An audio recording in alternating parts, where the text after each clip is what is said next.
नमस्कार, बिहार मिथिला न्यूज में आपका स्वागत है। मैं हूं मनोज। देखिए, दरभंगा एम्स पर राजनीति अब तेज हो गई है। अब सभी राजनीतिक दल अपने अपने तरीके से जनता के बीच दरभंगा एम्स को परोसने का कार्य कर रहे हैं, क्योंकि जैसे ही इस बात की सूचना मिली कि दरभंगा में 13 नवंबर को प्रधानमंत्री नरेंद्र मोदी आकर के एम्स स्थल का भूमि पूजन करेंगे और जनसभा को संबोधित करेंगे, इसके बाद सभी एक्टिव हो गए। जनता दल यूनाइटेड के बहादुरपुर के विधायक और मंत्री मदन सिंह एक्टिव होकर के उन्होंने अपने क्षेत्र के कई गांव में जाकर के उन्होंने संजय झा के साथ जनता को संबोधित करते हुए आमंत्रण किया। देखिए, मदन सनी ने 3 महत्वपूर्ण बयान दिए।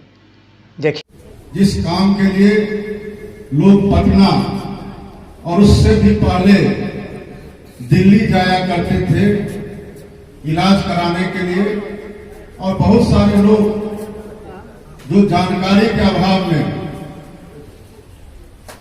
या राशि के अभाव में दिल्ली नहीं पहुंच पाते थे, उनका इलाज समुचित इलाज यहां नहीं हो पाता था। आज इस एम्स के निर्माण से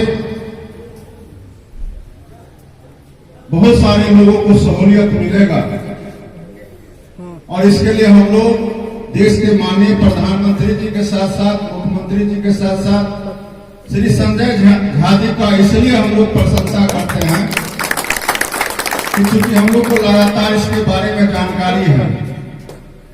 जब इस प्रदेश को दूसरा एम्स देने की बात माननीय प्रधानमंत्री जी ने की, जिंदा जीवित, और श्री संजय झा जी का उनसे विशेष लगाव रहा है, ये बात आप लोगों को भी मालूम होगा। उस समय हमारे संजय झा जी ने माननीय मुख्यमंत्री जी से, चूंकि दरभंगा के लिए इनका विशेष लगाव भी रहा है, और ये दरभंगा के लिए करके भी दिखाए, सिर्फ लगाव नहीं बल्कि करके भी दिखाए। तो दरभंगा में जो एम्स की स्थापना होने जा रही है, बिहार के किसी भी जिला में यह बन सकता था, और इसके लिए बहुत सारे नेताओं ने प्रयास भी किया था। कम से कम 15 गांव में जाना, और माननीय प्रधानमंत्री जी जो भूमि पूजन करने के लिए 13 तारीख को आ रहे हैं, उसके लिए संजय झा जी न्योता देने के लिए आए, और उसमें हम लोग को भी मौका मिला, और अपने गांव से हम लोग शुरुआत कर रहे हैं।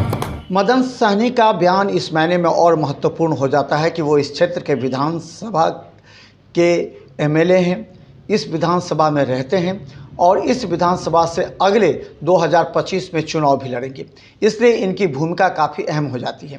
इसलिए जैसे ही नरेंद्र मोदी का कार्यक्रम हुआ, उन्होंने अपने तरीके से जनता को संबोधित करना प्रारंभ किया। उनके एक एक बयान काफ़ी महत्वपूर्ण है, क्योंकि उन्होंने कहा कि पहले लोग दिल्ली जाते थे, पैसे नहीं रहते थे, पटना एम्स उसके बाद जाने लगे, वहाँ भी सीटें कम थी।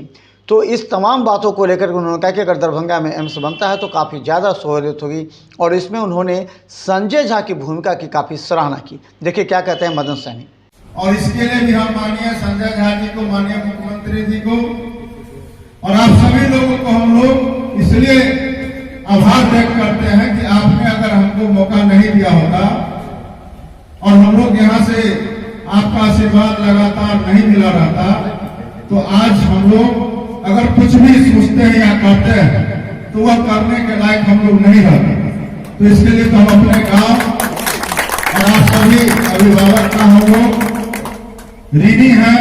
दरभंगा का हम लोग भी व्यक्तिगत रूप से जानते हैं कि डीएमसीएच में एक नहीं बल्कि दर्जनों जिला के लोग आते थे इलाज कराने। अब तो माननीय मुख्यमंत्री जी के प्रयास से, जिस प्रदेश में मात्र 6 मेडिकल कॉलेज अस्पताल 2005 से पहले हुआ करता था, 28 मेडिकल कॉलेज है, जिसमें से 15 लगभग कार्यरत है और 13 पर काम चल रहा है।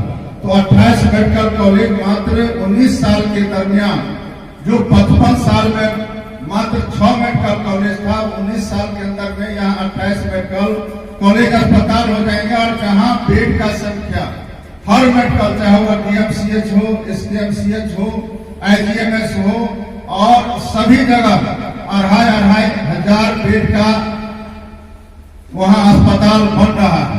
और साथ कॉलेज अस्पताल है, वहाँ पूरे देश में बल्कि पूरे दुनिया का दूसरा सबसे बड़ा अस्पताल 5462 बेड का अस्पताल पटना मेडिकल कॉलेज अस्पताल में बन रहा है। राजपुर के तरफ से सभी लोगों के तरफ से आपको हम लोग आभार व्यक्त करते हैं। आपने इतना बड़ा काम किया है, इसका कोई जवाब नहीं है, इसका कोई हिसाब नहीं है, इसका कोई शब्दों में बयान नहीं है। इतना बड़ा काम है।